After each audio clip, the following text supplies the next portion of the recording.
Alright, last we are going to start creating the shadows. So what we'll do is basically create a shadow that will come directly like in this 45 degrees from this area, right? So, and that's precisely what we'll try to create. And we'll just create the shadow on the ground here and darken this area just like our light is hitting the model, right? So what needs to be done for shadowing, it's a bit tricky, but sometimes what you need to basically build is get the highest points, so the highest points of your drawing of the isometric.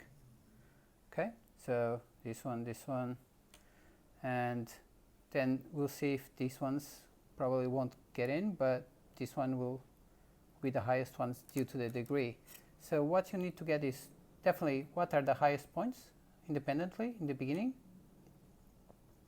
right? And pull them down 45 degrees. So that's what we agreed. And you can get more open angles, closed angles. It's up to you.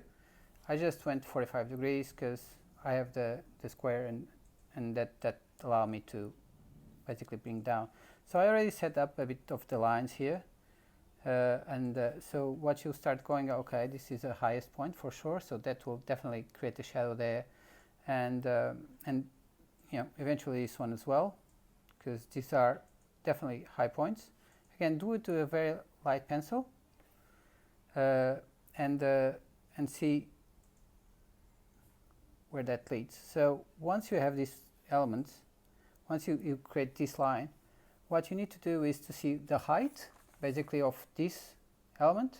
So you can go to your elevations, there you go. So this height is this one, so you measure it. So in this case it's 8, and basically what you create is a rectangle angle. So here 8, and then you create a line. So this is where it intersects these two lines. This is going to be one of the points. So the same thing for this point. Again, it's the same height, right? 8. And again, horizontal line, and that's another point. Since we set it up as a 45 degree angle, that's what is going to be creating the shading, right? So that's creating these shadows just like on this direction, right? So basically we'll start, this line gets rotated and projected here. So this is the first one. And then this line here is connected to 2 points. So there you go. Next one. And then the same thing for this third line here. So what you'll do is exactly the same thing. You measure the height in your elevation, which in this case is this height, correct? So that's going to be a 5.5, 5.5, or roughly this here. And again, do a parallel line, get the point, and pull it up. Now, one thing that, because this plane is on the back, right? Once it goes and reflects, actually, when you have the set square on top, it hits this area, right? So actually, it doesn't not going to project. This area is going to project, right? So this basically stops here. This one becomes the highest point due to the angle, right? So the same thing we'll do. We'll have this. So we don't need to measure because it's a one-on-one, and you basically bring the line down here, 45 degrees again, and because it's 45, it connects this one, this edge connects this one, right? So, and you know that this is 45, and this comes, it's parallel to that element. So you play the 45 degree here, 45 angle,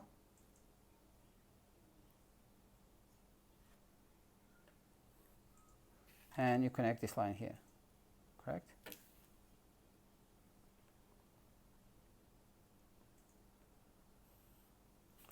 So the same thing happens with this, goes down, and this element starts to become projected here. So what we'll do is basically pull down this line, right? This edge, this one, this point, and connect it. But we have this point, so you'll see that this intersects there. We have this point there that allows you to connect to this area. So this one goes here, and this one goes here. So that gives you, came off pretty bad. So this is basically how it's going to be casted, all right? So what happens now is you can start using thin lines,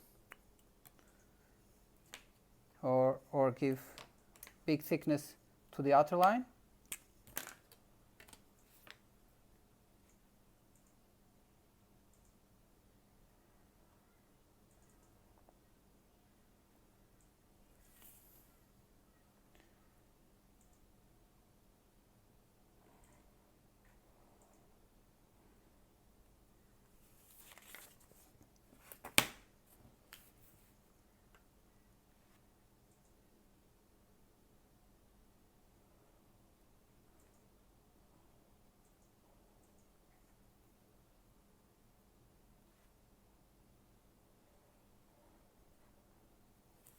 And this one lastly.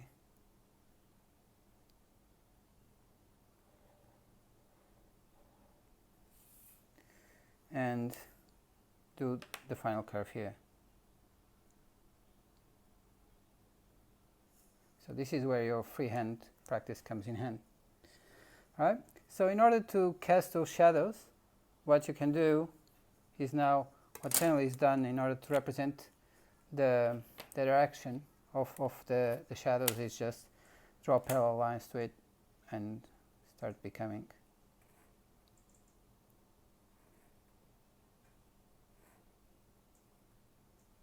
Right.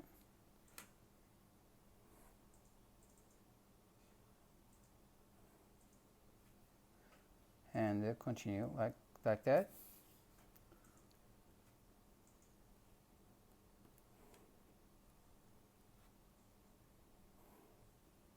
And until the end.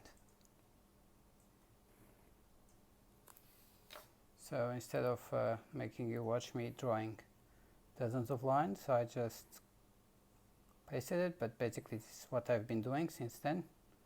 And in order to create that directionality of the shading. Yeah. So here we go. So if you want to add more shading into these areas, do it within another direction that allows you to basically avoid the getting mixed up with this, either this or this direction. So perhaps something like that.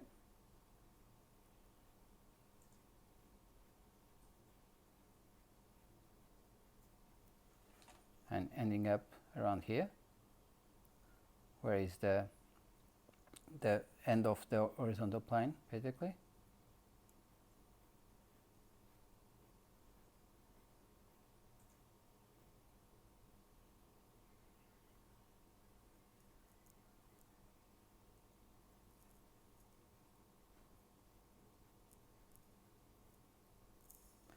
But if you are extending it from there, so be aware of these ones. You're more than welcome to extend these ones there.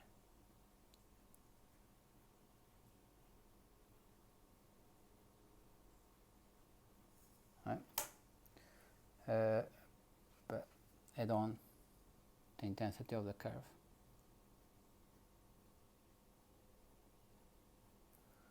The same thing goes, just to say, to all this horizontal plane.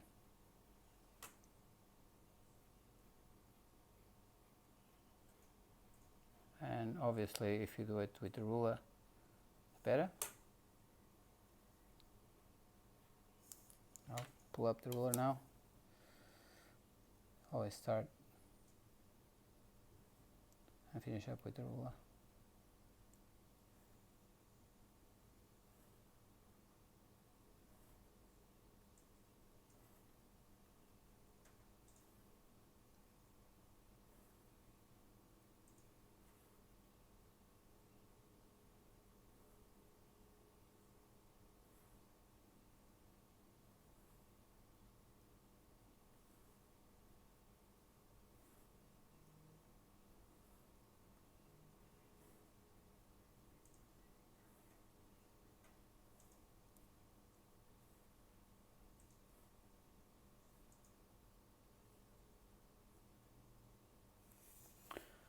Alright, and if you want to incline these ones as well, because this will be on the shadow as well, so I would recommend it to go basically parallel to this line,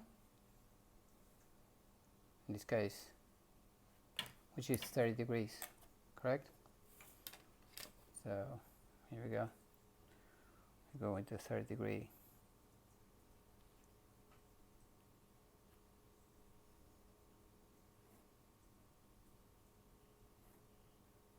The more intensity you give to the lines, the better.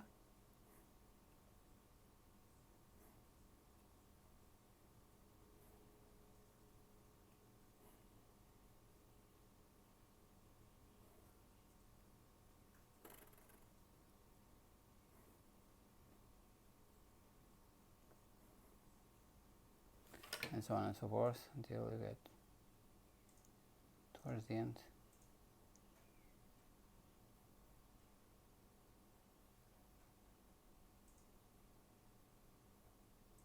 So it's just optional. I would just focus on this area here and then continue on the, if you want to get cross shadings here, go ahead. Again, it's just depending on your style.